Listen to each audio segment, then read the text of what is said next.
అక్కడికి వెళ్ళు అంటే శిరస వహించి పోతా జగనన్న కోసం అని చెప్పా. అలాగే ఈరోజు జగనన్న నర్సరావుపేట పొమ్మన్నా పోతా, లేకపోతే ఇంకో దగ్గరికి పొమ్మన్నా పోతా, ఇంకో ఎంపికన్నా పోతా. 2 సార్లు శాసనసభ్యుడు చేశాడు, మంత్రిని చేశాడు. ఈ రోజు గూడూరులో నిలబడి 10 మంది నా కోసం చప్పట్లు కొట్టినా, నేను ఇంకో ప్రాంతానికి పోయి నా దగ్గరకు వచ్చి సెల్ఫీ తీసుకున్నా, నేను చిత్తూరుకి వెళ్ళి ఇంకో మూలకి వెళ్ళి నా 10 మంది నన్ను గుర్తించినా, లేకపోతే ఎయిర్పోర్ట్ లో నిలబడి సెల్ఫీ తీసుకున్నా, అది అంతా కూడా జగన్మోహన్ రెడ్డి గారి చలవా, జగన్మోహన్ రెడ్డి గారు పెట్టిన భిక్ష. ఎవరికి ఏ స్థానం శాశ్వతం కాదు. 2014 ముందు నెల్లూరు నగరం నాది కాదు,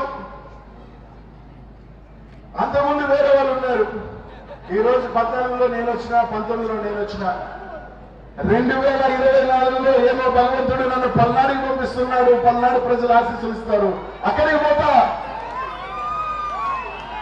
ఈ రోజు గొప్పగా వీలవుతా. 2 జిల్లాలు దాటి జగనన్న నిన్ను పోన్నాడు అంటే తప్పకుండా జగనన్న భక్తుడిగా, జగనన్న మనిషిగా అక్కడ దీవిస్తారు, నువ్వు పో అని చెప్పినాడు, పోతా.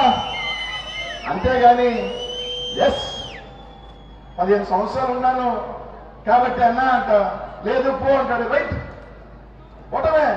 అది నర్సరావుపేట అయినా లేదా ఇంకో ఊరైనా జగనన్న ఖచ్చితంగా గీత గీసేసి పా అంటే పోవటమే. ఇప్పుడు దాకా రాష్ట్రంలో రచ్చ చేసిన, రేపు ఢిల్లీకి పోయి రచ్చ చేస్తా.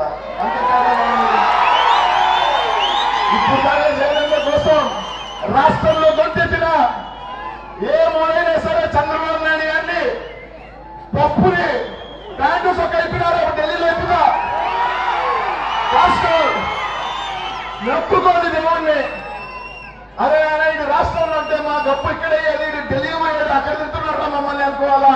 అక్కడ తింటా బిడ్డ, నిన్ను, నీ అబ్బని, నీ కొడుకుని, ఇంకెవడైతే నన్ను అన్నాడో. కాబట్టి ఎమ్మెల్యేగా ఉన్నామని ఎంపీగా పోతున్నా, ప్రమోషనే. 2 సార్లు శాసనసభ్యుడిగా చేసిన, పోతా ఢిల్లీకి పోతా, ఢిల్లీ వాసి